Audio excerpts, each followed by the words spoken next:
Welcome to the WAVE. We are Voices of Ecology, a movement powered by the European Union Erasmus Plus program.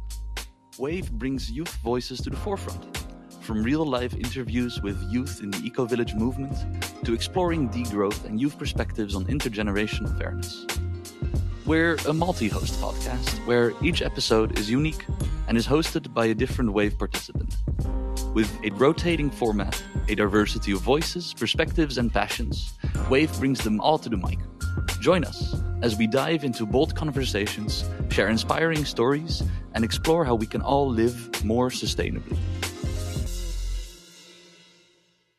Hello, welcome today. I hope you are doing good with us today and that you had a lovely day today. So to a little bit introduce myself, I'm Mila and I'm part of WAVE team. So WAVE means we are Voices of Ecology, and we are doing a podcast series about the big topic that is growth, and mostly questioning endless growth and what are the current limits and opportunities for the future.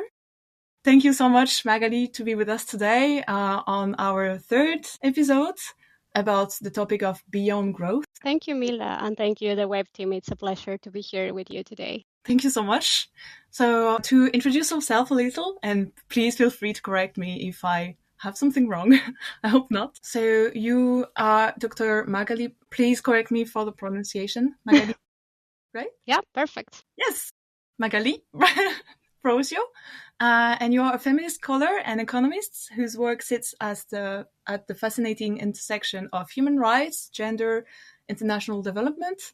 And you have a PhD from the University of Birmingham with years deconstructing how the UN's Sustainable Development Goals actually impact women's economic lives. And currently you are an economist at the ZOE Institute for Future-fit Economies, leading major EU projects like WISE Horizons and MERGE to help us move towards a more inclusive definition of well-being. So welcome. I hope I did not miss anything. That was a good introduction. Thank you. And thank you also for the whole team to bring us together today to talk a little bit more about what we will do today and the podcast and our topic. So the objective is to introduce our listeners to the concept of beyond growth, to explain how it is different from previous concepts that we had in the podcast of degrowth and agrowth and other alternative economic movements. And we will address with you key underlying principles, criticisms, while considering the future ahead. So it will go in 3 parts. The first part will be a discussion about the definition and concepts of beyond growth. The second part will focus a bit more on beyond growth in practice.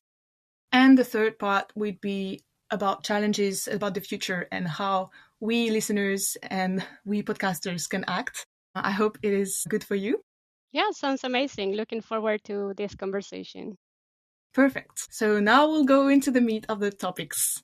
So the first part is a definition and concepts. And as an opening, I would like to ask you, what is beyond growth? And how does it differ from our current pro-growth economic models and from movements like degrowth or agrowth? And yeah, where do they overlap? Where do they diverge? That's an excellent question. So I would say that beyond growth challenges the idea that the expansion of the gross domestic product or GDP is the primary or even a measure of success. It pushes us to reframe policy in general and economic policy in particular around a broader set of goals, namely well-being for all now and in the future. So instead of focusing on how much the economy grows, the beyond growth perspective asks a more fundamental question. What kind of lives and living conditions is the economy actually delivering? It shifts attention from the pace of expansion then to the actual, to the quality and the fairness and the long-term sustainability of the outcomes. So in this sense, I would say that beyond growth serves as an umbrella term that brings together a wide range of perspectives, policies, initiatives that share this broader vision. It encompasses approaches such as degrowth and agrowth, but also the well-being economy, donut economics, right-based economies, and other frameworks that prioritize an economy that's fit for people and the planet. So you ask a bit about how they overlap and diverge from these other two specific perspective or approaches. So broadly speaking, I would say, the listeners should go back and listen to your episode where you did an in-depth exploration, of course, of these topics. But broadly speaking, I would say that degrowth scholars argue that continued economic growth is incompatible with the planet's finite resources and regenerative capacity. So, from this perspective, even accounting for technological innovation, there is really no scientific evidence that absolute decoupling at the global level and at the speed required is achievable. Agrowth perspectives, on the other hand, advocate for agnosticism towards economic growth. So as long as the desired ecological and social outcomes are achieved, it is really irrelevant whether GDP is increasing or decreasing. So in this sense, agrowth effectively decenters economic growth from the narrative. Now, from my perspective, Beyond Growth approaches kind of really focuses on the substantial common ground shared by these and other positions, actually. And this can be broadly summarized as prioritizing well-being for all now and in the future as core societal goals, and also designing economies that function to support a support system to deliver them. I would like to say that for me, in the current context that is characterized by growing backlash against green policies and the rollback of many environmental and social gains, I think it is really important to emphasize this shared foundation, which in my view really outweighed the points in which we might diverge. Thank you so much for this explanation. It's very clear, and it's very nice to see the difference and also the connections between these different concepts. So to go a bit more in detail about what you just mentioned, what's happening right now and why is questioning our current economic system and also the alternatives is so urgent with what you said, the political situations, but also climate crisis, for example. Yeah, I mean, it is no secret that we are living in a context of multiple overlapping crises, which have 7 out of 9 planetary boundaries being overshot, tipping points are being crossed. And at the same time, we are really witnessing unprecedented concentration of extreme wealth, that also translating into political power. We're living through conflict, widespread precarity across all aspects of life, and a profound breakdown of the social fabric. So I would say that taken together, I would argue that there is compelling evidence not only to question, but to fundamentally act and change the current economic system. Yeah, thank you. Yeah, you are right. Very right. And we also wanted to invite you today because you have a perspective that maybe the other scholars that we invited before did not have, that is feminist economics. And we wanted to know from your perspective, what is feminist economics first, and why is it relevant to this subject of Beyond Growth, and how does it frame the narrative, and how does it influence the way that we think about this topic and that we think about measurements, values? Yeah, that's a really good question. So feminist economics is, in my opinion, which might be a bit biased, but particularly relevant to the Beyond Growth debate because it fundamentally reframes the narrative of what the economy is for. So instead of treating things like market, economic output, efficiency as the central pillars of economic life, feminist economists place the reproduction of life, including key dimensions like care, like social provisioning, and even also ecological sustainability at the core of economic analysis. It's not an add-on. It's not something that it's apart from the economic system. It's part of the economic system and economic analysis. And this shift really challenges not only mainstream or classical economics, but also many heterodox approaches that still prioritize market relations and production when thinking about the economic system. Now, this perspective is instrumental for the Beyond Growth narrative because it really shifts the focus from expanding output to actually sustaining life. It reframes the debate around what kinds of economic systems enable well-being, resilience, ecological balance, rather than just assuming that growth is the primary or the main road to prosperity. And in doing so, feminist economics really provide a conceptual framework for imagining different economies that are actually organized, around care, around equity, around respecting planetary boundaries, rather than just perpetual expansion following rules of the markets. And in terms of measurement and value, I would say that feminist economics has had a significant influence on how we think about these things. It has certainly had a great influence on how I think about and how I approach these two topics. On the one hand, or at one level, I would say that feminist economists have been among the most vocal critics of looking at aggregates and averages, exposing how these numbers really hide fundamental information about how benefits, but also disadvantages are distributed in a society. And at the same time, feminist economists have really demonstrated that measurement can be a powerful tool for uncovering and exposing systemic inequalities. And here, maybe a good example is the gender pay gap, right? Because it helps us reveal that differences in earnings are not due to the specific and individual characteristics of a given man and a given woman, but it's rather the outcome of a broader structural inequal relation embedded in our socioeconomic system. And then at a more substantial level, I would say that feminist economics also encourage us to question what we value as a society and how we understand and define progress. So it really pushes us to reflect on which activities are counted and which are invisible. And I think here it won't come as a surprise that the main example is unpaid care work, which remains outside of the production boundary and is therefore excluded from, let's say, traditional national accounts systems. And this omission really highlights how conventional metrics systematically undervalue labor that is fundamental for sustaining households, communities, and ultimately, I would say, the entire economy. Thank you so much for these explanations, very detailed. And now I would like to continue with the questions, but I personally find this very interesting. And I think in my spare time, I will definitely go into more details about it and to read. If you have any recommendation about anything to read, please feel free also to share with us. And we could also share it with our listeners that I think will be very happy to have these resources. It's always nice to have a little bit of reading. So to continue, still in our first part about definitions, concepts, to go into the core of the problem that you already touched upon, that is why economic growth is problematic and how is it defined today in our society, and should our alarm bells ring when we hear political leaders advocating for economic growth? And also tied to what you said just before, how has GDP economic growth failed to capture the true well-being or true sustainability? I'm sorry, it's maybe a lot of questions at once.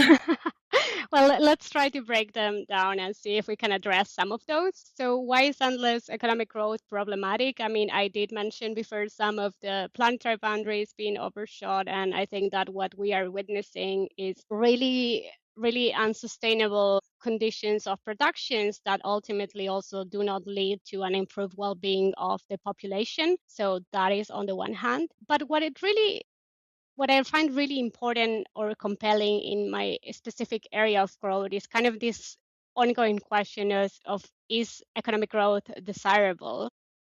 Because if we decenter effectively as we try to push growth and instead prioritize sustainable and inclusive well-being, we really need to examine whether growth is actually required to achieve well-being. And in some contexts, particularly in the global south, I'm thinking it might be the case that is needed to meet basic needs and other importance of people's well-being, but this can really be assumed universally. And we really also need to scrutinize how growth, if needed, delivers well-being in practice and for whom, because that kind of trickle-down mechanisms and assuming that, well, growth just will lead to improved well-being, it doesn't work like that. And maybe, just to wrap up like this question, I would say that even in cases where growth might be desirable, it is never without limits, right? Because growth that continues unchecked or exceeds what is needed ultimately undermines our capacity to secure well-being for future generations, or can also compromise well-being in other parts of the world. So much again for this answer. I think I will say this a lot, but it's very interesting. No, thank you. I think it goes also well with what you said before, and we understand now what the problem is and what maybe would be some at least solutions or ideas. So I will go a bit more into the part 2 of our discussion today, that is beyond growth in practice. And I will first dive into the current policy landscape in the European Union mostly, but also beyond. And my first question would be that GDP has long been used as an indicator to, as you say, assess welfare progress. And you already touched upon some limitation of this economic indicator. And then what other metrics could be used or would be more suited to assess the well-being or progress or welfare of a country or a population? Yeah. So first of all, I think that we can all agree that GDP is not a measure of well-being, is not a measure of sustainability. It was never intended to be that, and we shouldn't expect it to be that. Now, as a metric of progress, I would say that it is extremely narrow because at best it tells us something about the size of an economy, but it says almost nothing about inequality. It provides very limited information on long-term sustainability and the depletion of natural resources. It counts as positive activities that we know are harmful to ourselves and other species. And we don't count, as I mentioned before, things that are fundamental to our reproduction and to our lives. So for these reasons, we do have many alternative metrics that if we are to measure well-being, I mean, if we understand progress as improved well-being for all now and in the future, that are most suited to provide a good reference or a proxy reference of how we're doing as a society. We have individual indicators that, for instance, can tell us something more informative about specific dimensions of our well-being. So, for instance, education attainment or life expectancy or healthy life. We have composite indicators that aim to summarize a lot of information into a single number, like the Happy Planet Index. And we also have dashboards of indicators that provide a multidimensional picture, such as the Sustainable Development Goals indicator framework. So as you can see, we are in no shortage of alternatives. We do have them. But at the same time, it's also true that we don't see them having the same level of popularity or power even than GDP has. And one might wonder, why is that? And I think that for me, there are two main challenges still ahead of us, kind of really preventing and making a bit complex to move forward. One is the lack of a single coherent framework. So this has led to a fragmentation of efforts, and this has really limited our ability to challenge this continued dominance of GDP. In recent years, though, we have seen growing convergence at the conceptual level, particularly around the idea of sustainable and inclusive well-being. But the next steps really requires maybe further convergence at the technical level and how we measure these high-level concepts. And then second, while these indicators exist, they're not really sufficiently, at least, embedded into policy and policymaking processes. So when we think about GDP, the GDP is used to determine so many things, like how countries are classified, right? Like it's low income, it's middle income, whatever, or how much governments can borrow, and so on. And other indicators are sometimes used for evaluation processes, but for the most part, they really remain weakly integrated into governance frameworks. And that's a really huge challenge that we are aiming to overcome. Yeah, definitely. This goes well with my next question. That is, what is the EU or international level doing maybe to address these challenges? And are there any existing initiatives or frameworks that would reflect a beyond growth approach maybe? Yeah, there are many interesting things going on. So maybe just to mention a few, at the EU level, we could mention the European Commission Joint Research Center that developed a multidimensional dashboard that integrates existing tools and frameworks into a set of 50 indicators that aim to provide a really holistic view of well-being of people and the planet. There is also a recent report that was pushed by or commissioned by the Directorate General for Research and Innovation, in which a few experts proposed the GDP to be complemented by 3 headline indicators that would cover social, environmental, and institutional dimensions. And then maybe at the international level, we could mention the OECD that has actually a well-being framework and publishes a report titled How is Life, and shows country profiles and global trends. So there are some interesting frameworks and initiatives out there at both these levels. Yeah, definitely. I mean, there's some hope, so it's nice to see. It's nice to know. Thank you for listening to the WAVE podcast. We are voices of ecology. If you're inspired to act, share and learn, connect with us, then follow us on Instagram at WAVE Project EU and share the episode with another person today. Every bit keeps the wave moving forward.